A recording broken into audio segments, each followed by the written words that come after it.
In today's video, I'm going to teach you how to add custom animation on GoHighLevel page elements. To get started, log into GoHighLevel and head to your main dashboard. Once you're in, look over to the left-hand side of the screen where you'll find the main navigation menu. This is where you can access the different areas of your account. From that left side menu, click on Sites. This will take you to the part of GoHighLevel where you manage your online pages and web assets. After that, move to the top menu and click on Websites. That opens the website management area where you can access the pages you want to edit. Next, open the Page Builder. This is the workspace where you can visually customize your website content and design. Once the Builder section is open, select the specific page where you want to add animation. If you have several pages, take a moment to choose the correct one before moving forward, especially if you're updating a live site.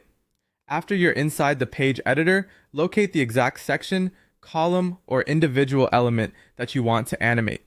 This could be something like a headline, image, button, or an entire content block. Click directly on that item so its settings appear. When the element is selected, go to the settings panel on the right-hand side of the screen and click on Animations. This is where GoHighLevel gives you control over how that element behaves visually. Now choose the type of animation you want to apply. You may see options such as entrance, hover, or loop. Entrance animations are useful when you want an item to appear with movement as the page loads or as the visitor scrolls.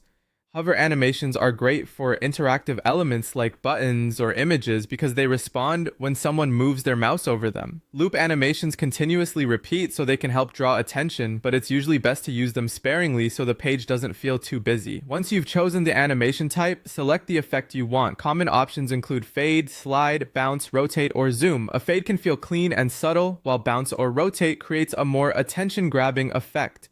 Try to match the animation style to the purpose of the element so your page feels polished and consistent. And that's it. Once you've applied your animation, you can review how it looks inside the builder and make adjustments if needed. With just a few clicks, you can make your GoHighLevel pages feel more dynamic and engaging.